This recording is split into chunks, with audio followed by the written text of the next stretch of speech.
Hello बच्चों, तो कैसे हैं आप लोग। This is me your educator Ritu Yadav ma'am. तो बेटा, जब भी कोई 10th पास करता है, 10th पास करने के बाद हमको क्या होता है, हमको सब्जेक्ट चूज़ करना पड़ता है कि आप साइंस लेंगे, कॉमर्स लेंगे या फिर आर्ट्स लेंगे। उसके बाद कुछ बच्चे साइंस लेते हैं, कुछ बच्चे आर्ट्स लेते हैं, कुछ बच्चे कॉमर्स लेते हैं। तो जो भी पीसीबी के स्टूडेंट्स होते हैं, जिन्होंने अपने परस्यू किया है फिजिक्स, केमिस्ट्री और बायोलॉजी, तो उनका सपना होता है, या आप कह सकते हो उनकी मतलब उनका पैशन होता है कि वो किसी पायनियर और अच्छे इंस्टीट्यूट से अपना ग्रेजुएशन कंप्लीट करें। तो जी हाँ, मैं हूँ रितु यादव। मैंने अपना ग्रेजुएशन जो है all India institute of medical sciences Patna से किया है।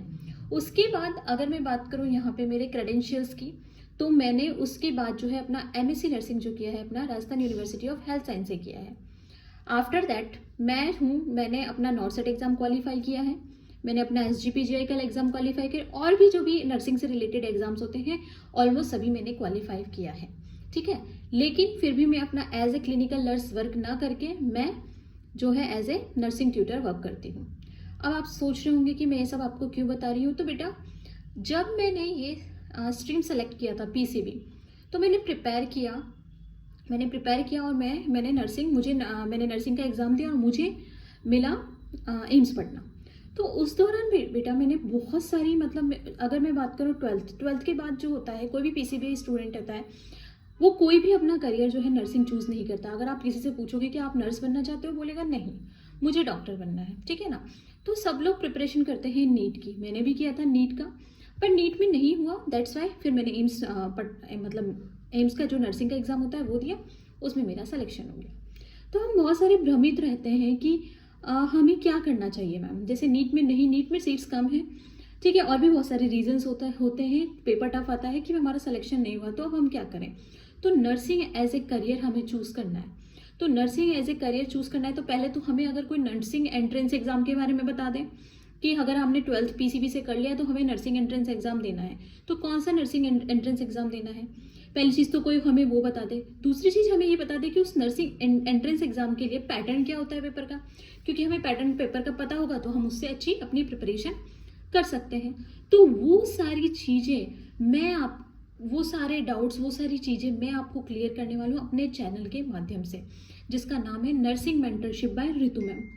इस चैनल बनाने का उद्देश्य ही मेरा यही है बेटा, क्योंकि nursing is a very underrated profession. Nursing को एज ए करियर कोई भी चूज़ नहीं करता, और कोई भी नर्स, मैंने आज तक नहीं सुना कि कोई बोलता है कि मुझे नर्स बनना है। ठीक है, बाय चॉइस कोई नहीं बनता, लेकिन फिर भी प्रिपरेशन करते हैं तो कुछ नहीं तो एम्स में पढ़ने को मिल रहा है, इसलिए नर्स बन के उसके बाद नॉर्सेट जैसे एग्जाम क्वालिफाई करके 1-1.5 लाख 1.25 लाख सैलरी आती है, तो इसीलिए हम एज ए नर्स चलते रहते हैं।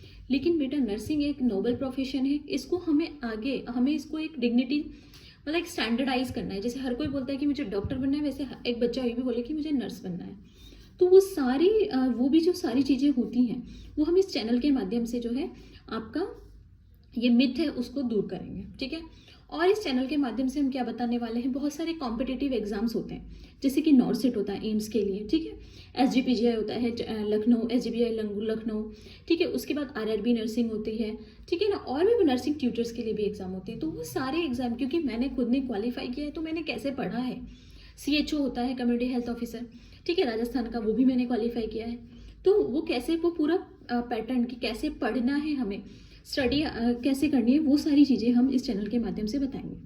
उसके बाद क्या होता है ना बेटा, अब आपने मतलब नर्सिंग ले, ठीक है, आपने नर्सिंग का क्वालिफाई कर लिया एग्जाम, किसी एम्स में पहुंच गए या कहीं और से आपने नर्सिंग स्टार्ट की। अब आपका first year, second year, third year, fourth year, college अच्छा है तो वेल एंड गुड है, वहाँ पे टीचर्स आपको पढ़ाते हैं। कई बार होता है कि कॉलेज में टीचर्स नहीं पढ़ा रहे, तो हम कंफ्यूज रहते हैं कि अब क्या करें, क्योंकि फर्स्ट ईयर में आती है एनाटॉमी, फिजियोलॉजी, बायोकेमिस्ट्री, इनको हम कहाँ से पढ़ें, ठीक है, इनको कैसे पढ़ें, कौन सी बुक्स रेफर करें।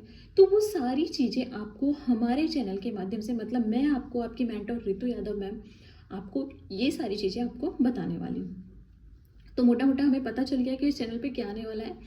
और बेटा, इस चैनल पे ओनली फॉर नर्सिंग से रिलेटेड ही कंटेंट आएगा आपका। कौन सी वैकेंसी आई या फिर कोई सा एंट्रेंस एग्ज़ाम आया, वो सारी चीज़ें इसमें आएंगी। उसके बाद हम PCB की बात करूँ तो मैं केमिस्ट्री और बायोलॉजी के क्वेश्चंस आपको करवाऊंगी, क्योंकि एग्जाम फॉर्म निकल चुके हैं। अभी नेक्स्ट जो मैं वीडियो आने वाली है, आपके IPU का जो नोटिफिकेशन आउट हुआ है नर्सिंग का, उसके बारे में ही आने वाली है। तो उसमें क्या सिलेबस आ रहा है, तो अब हमारे पास इतना टाइम तो है नहीं कि हम पूरा सिलेबस कवर करें, लेकिन हम लास्ट ईयर के पेपर्स देखेंगे। मैं आपको बताऊंगी कि पेपर को अटैम्प्ट कैसे करना है, ठीक है, जीके जो आती है उसको कैसे अटैम्प्ट करना है, वो सारा डिस्कशन हम इस चैनल के माध्यम से करेंगे। तो मेनली ये चैनल जो है हमारा किसके लिए है, नर्सिंग के रिगार्डिंग है, नर्सिंग मेंटरशिप। यहाँ पे सिर्फ हम नर्सिंग रिलेटेड आपस में बातें करेंगे। कोई भी बच्चा हो, हिंदी मीडियम का बच्चा हो, इंग्लिश मीडियम का बच्चा हो, कहीं का भी बच्चा हो, इस चैनल से जुड़ सकता है। और आपको लगता है कि हमें नर्सिंग को एज ए प्रोफेशन ग्रो करवाना चाहिए कम्युनिटी में, तो आप औरों को भी इस चैनल से जोड़ सकते हैं। तो इस चैनल के माध्यम से बस मैंने जो पढ़ाई करी बेटा 4 ईयर तक, या उससे पहले नर्सिंग जानने में मुझे कितना टाइम लग गया। मुझे नहीं पता था कि एम्स नर्सिंग भी कराता है। जब मुझे पता चला तो वो थोड़ा लेट था। ऐसा नहीं कि first year, from the very first year अगर मुझे पता चल जाता तो फिर मैं और जल्दी उसको परस्यू कर लेती। और नर्सिंग अगर मैं बात करूँ तो ऐसा 4 ईयर के बाद ही अगर आपने अच्छे से प्रिपरेशन करी तो आपके लिए बहुत अच्छी जॉब्स अपॉर्चुनिटी है। स्पेशली गर्ल्स आपके लिए तो बहुत ज़्यादा अपॉर्चुनिटीज़ हैं, ठीक है ना, बॉयज़ के लिए भी हैं। तो हम यहाँ पे नर्सिंग से रिलेटेड मिथ को क्लियर करेंगे ना, नर्सिंग के एंट्रेंस एग्जाम की प्रिपरेशन के बारे में बात करेंगे, ऑल अबाउट द नर्सिंग, ठीक है। तो हर तरह के बच्चे आप यहाँ से जोड़ सकते हैं। फॉर्म्स के बारे में बात करेंगे हम, और मैं आपको यहाँ पे मेडिकल सर्जिकल नर्सिंग जो कि एक मेरा स्पेशलाइजेशन भी है, उसके अलावा मैं आपको मैनेजमेंट, जो एमएससी के स्टूडेंट हैं जिनको मैनेजमेंट में प्रॉब्लम आती है, स्टैटिक्स, रिसर्च एंड स्टैटिक्स जो 4th ईयर के स्टूडेंट्स होते हैं उनको रिसर्च एंड स्टैटिक्स में प्रॉब्लम आती है, तो ये सारी चीज़ों के कुछ लेक्चर्स जो है मैं यहाँ पे लेने वाली हूँ। उसके अलावा पीसीबी स्टूडेंट्स के लिए भी मैं जो है इन शॉर्ट फॉर्म जो भी आपके टॉपिक्स होंगे, आपको क्या करना है, बस कमेंट सेक्शन में आपको बता देना है कि हमें मैम ये टॉपिक पढ़ना है, तो मैं ट्राई करूँगी कि मैं उसको पढ़ा सकूँ, ठीक है बेटा। तो बेटा क्या मतलब जो भी है, ठीक है बच्चों, या जो भी आप यहाँ से नर्सिंग के एस्पिरेंट्स हैं जो जुड़ना चाहते हैं इस चैनल पे, तो चैनल को सब्सक्राइब कर लीजिएगा, ठीक है। मिलते हैं फिर नेक्स्ट वीडियो में, तब तक के लिए थैंक यू।